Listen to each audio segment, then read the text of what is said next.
2018, Korea's Supreme Court ruled in several different cases that Japanese companies owed compensation to workers for forced wartime labor. President Moon also decided in 2018 that the deal that Park Geun-hye made with Japan in 2015 regarding sex slaves is now unsatisfactory. We know that's why Japan removed Korea from their whitelist, but at least they had a good excuse already prepared. While Korea was caught with his pants down, with Moon embarrassing himself and fumbling for some response. Okay, before I start this set of videos, which are possibly on my channel, I'd just like to say as a disclaimer that every side of this giant mess is full of shit. All of you suck. Got the message? Okay, let's continue.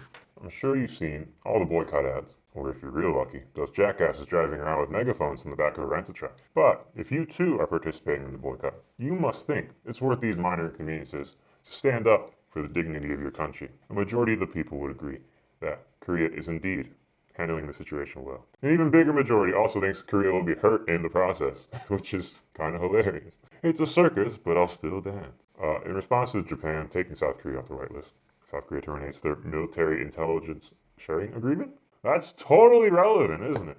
You cut off your nose to spite your face, I guess. I mean, Japan has better recon satellite surveillance aircraft. Like, the US is also going, what the hell are you doing? We're supposed to work together to get a handle on North Korea and China and all that. Following that, it took a full month for President Moon to remove Japan from Korea's whitelist. That'll show. Why did it take a month? Because these kind of retaliatory trade moves violate the World Trade Organization. So Korea had to find a legit reason to do it. They said they're trying to improve their trade regulations for export controls. But Japan was retaliating too. Indeed, they were. But Japan's reason that they gave was that Korea violated their trade agreement by exporting potentially dangerous chemicals, such as zirconium, that they got from Japan to other countries, mainly China. Naturally, Korea tried to counter that, accusing Japan of 30 shipments of potentially dangerous materials to North Korea between 1996 and 2003. And as if these two countries didn't look hypocritical enough, the Korean lawyer said Japan should stop responding emotionally. Did. 제문계, 동문계, 인사하세요. It's funny, like removing each other from the whitelist basically means that Korea and Japan add regulations to each other, meaning they can still trade if they want. It'll just take a little longer, but, they won't, because, blah, blah, honor, blah, blah, blah. In Japan's case, they do not rely on Korea's exports to them in any really significant capacity, while two of Korea's biggest exports, which is 90% of the world market share in OLEDs, 70% in memory chips. These rely on 80% of Japanese supplies. So, why is a major portion of your economy reliant on an old enemy with zero backup plan? Of course, Japan denies this is related to Korea's Supreme Court decision, just as Korea said they're not retaliating against Japan. It's just a political answer. But the problem is, Koreans are only blaming the Japanese. Blindly, I might add. The Japanese are super guilty for their historical revisionist education, but just like the Korean expression I've come to know, 모르는 게 약이다, Koreans are also painfully ignorant of several key things.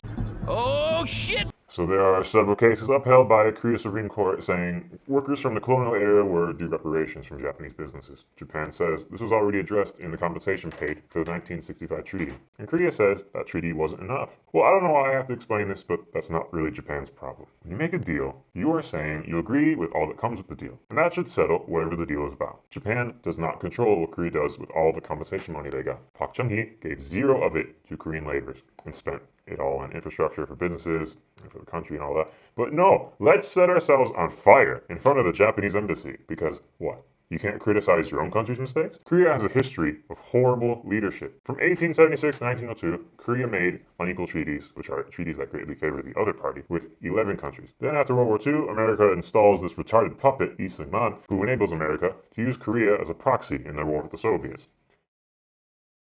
I mean, this guy couldn't give two shits about Korea, as you might know. He even said, if by sacrificing Korea, I could strengthen the U.S. position, I would do so. Because so long as the United States holds its position of leadership among nations, Korea can one day be revived. Because of America's pseudo-colonization, we would call it spreading democracy, and Lee Seung-man being their puppet, Korea never successfully purged the Japanese collaborationists from its country. This kind of damage done by the US has gone unacknowledged in this country. France was able to purge the Nazi collaborators from World War II and could rebuild their country with a sense of brotherhood. Korea never had the opportunity, solely because of America's intervention. They want Korea to be stable, which means no prosecutions. Thus, the collaborators and their families, grandchildren, are still reaping the benefits, financial and social. That's Moon's big mistake. At the same time, as the Supreme Court made these impossible demands to Japan, instead of tactfully trying to renegotiate, he just bullheadedly backed down from another done deal made in 2015 regarding sex slaves. A deal made by Park Geun-hye's government, by the way, so don't give me any of these patriarchy BS arguments. In both the 1965 treaty and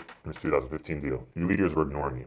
The Harmony leader said the deal didn't include their demands. Now, as I try to find them, I can't really find any demands, which is kind of bizarre.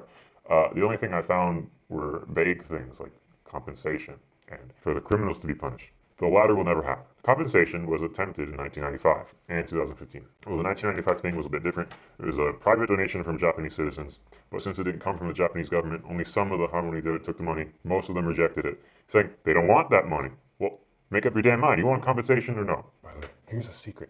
Government money comes from the citizens. It's not a big difference. Also, this kind of shows that the Japanese people are different from the government, which makes it kind of odd that so many Koreans blindly hate them, get excited when the typhoons hit Japan. Is that unhealthy inception? Mental illness? You can pay. Of course, the main thing you always hear is they never really apologize. I used to believe this as well, but while researching for this video, I found they apologized a lot. They expressed deep regret in 1982 and 89 regarding the suffering and damage they caused. They specifically used the word apology in 1992, 93, 95, 96 in regards to colonization and sex slaves. The only thing you could possibly say is they didn't mean it.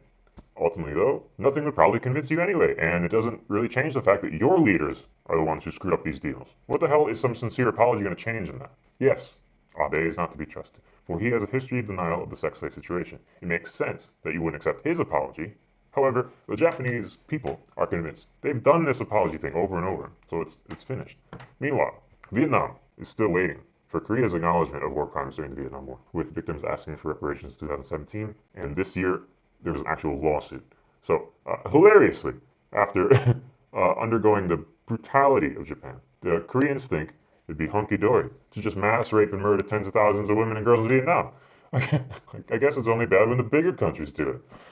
So President Moon was, funnily enough, also criticized for the same fucking thing as Abe. Vietnam said his apology for the Lai Dai Han sounded vague and fake. Where's your outrage for that? Where are the no moon signs? When will you boycott the J-bar companies in Korea? When will you make the Korean government pay you the reparations they were supposed to give you in the first place? When will the different regions of Korea who were foolishly manipulated by Park Geun-hye to hate each other apologize for their childishness? The Korean army committed 4 massacres on Korean citizens from 1949 to 1951. The Bodo League Massacre, the Gochang Massacre, the Jeju Massacre, the Mungyang Massacre. When will you make the Korean army apologize and pay compensation? Japan almost destroyed Korea during colonization. Then, by not allowing prosecution of the collaborators, the US made healing impossible. And the short-sightedness of Koreans themselves has turned these wounds into infections. All 3 countries are not equally guilty, of course, but all 3 are incredibly thoughtless. President Moon lost half his support already. Corrupt monopolies are running rampant. And you rely heavily on a former colonizer for trade, with no backup plan. But sure, blame Japan for everything. President Moon said, while canceling the 2015 sex slave reparation deal, that Korea would never lose to Japan. Well, they don't need to beat you when you do it to yourself. They should be like Germany and stop using the old flag, you say? Oh, I gotta do one more.